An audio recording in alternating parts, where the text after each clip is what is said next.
সীমান্ত সুরক্ষায় কাঁটাতার, কিন্তু উচ্ছেদের আশঙ্কায় ইছামতি পাড়ের মানুষ মিছিল করে বিডিও অফিসে ডেপুটেশন। মৎস্যজীবীদের রুজি রোজগার ও বসতভিটা রক্ষার দাবিতে। দেশের নিরাপত্তায় কাঁটাতারের বিরোধিতা নয়, বার্তা ব্যবসায়ী ও গ্রামবাসীদের। উত্তর 24 পরগনার হিঙ্গলগঞ্জ থেকে শামসেরনগর পর্যন্ত ভারত বাংলাদেশ সীমান্তে নিরাপত্তার স্বার্থে কাঁটাতার দেওয়ার পরিকল্পনা ঘিরে এবার উদ্বেগ প্রকাশ করলেন ইছামতি নদীর পাড়ের বাসিন্দারা, ব্যবসায়ী ও মৎস্যজীবীরা।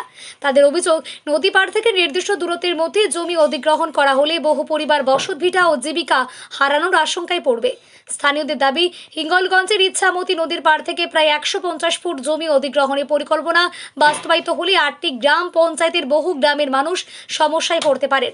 বিশেষ করে মৎস্যজীবী ও নদী নির্ভর মানুষের রুজি রোজগার ব্যাহত হওয়ার আশঙ্কা রয়েছে। এই পরিস্থিতিতে মঙ্গলবার ইছামতি নদীর পাড় থেকে শতাধিক ব্যবসায়ী ও সাধারণ গ্রামবাসী হাতে প্লাকার্ড, ফেস্টুন ও ব্যানার নিয়ে মিছিল করে। ব্যবসায়ী সুশান্ত ঘোষের নেতৃত্বে মিছিলটি হিঙ্গলগঞ্জ বিডিও অফিসে পৌঁছায়। সেখানে বিডিও দেবদাস গঙ্গোপাধ্যায়ের সঙ্গে স্মারকলিপি জমা দেন তারা। ব্যবসায়ী ও গ্রামবাসীদের বক্তব্য, দেশের নিরাপত্তার স্বার্থে সীমান্তে কাঁটাতার দেওয়ার সিদ্ধান্তে তারা বিরোধিতা করেছেন। অবিভক্ত বাংলার সময় থেকে এই গঞ্জ তৈরি হয়েছিল, তবে জমি অধিগ্রহণের ক্ষেত্রে স্থানীয় মানুষের বসতভিটা, ব্যবসা বাণিজ্য ও জীবন জীবিকার বিষয়টি বিবেচনা করার দাবি জানিয়েছেন তারা। স্থানীয়দের আরও দাবি, অবিভক্ত বাংলার সময় 1783 সাল থেকে এই এলাকায় ব্যবসা বাণিজ্যের ঐতিহ্য রয়েছে। সেই দীর্ঘদিনের ব্যবসায়িক পরিকাঠামো ও ঐতিহ্য। কিছুদিন ধরে দেখতে পাচ্ছি যে সীমান্তে একটা ফিতি দিয়ে মাপজোক চলছে, সীমান্তে কাঁটাতারের বেড়া দেওয়া হবে। তো আমরা হিঙ্গলগঞ্জের ব্যবসায়ী, হিঙ্গলগঞ্জ এই যে ব্যবসায়ী প্রতিষ্ঠানটা, হিঙ্গলগঞ্জ ব্যবসায়ী সমিতির এই প্রতিষ্ঠানটা 243 বছরের পুরনো।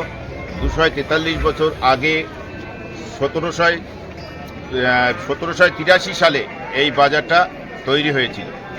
তো আমরা চাই সীমান্তে কাঁটাতারের বেড়া হোক। আমরা সীমান্তে কাঁটাতারের বিপক্ষে নই, কিন্তু বিপুল পরিমাণে ধন সম্পত্তি, বিভিন্ন পরিবার, দোকানপাট ক্ষতিগ্রস্ত না করে, বেশি ক্ষতিগ্রস্ত না করে যতটা কম সংখ্যক জমি নিয়ে সীমান্তে কাঁটাতারের বেড়া দেওয়া হয়, সেই অনুরোধ আমরা রাখতে এসেছি। হিঙ্গলগঞ্জ বিডিও অফিসে বিডিও সাহেবের কাছে আজকে আমাদের ডেপুটেশন আমরা জমা দিতে এসেছি।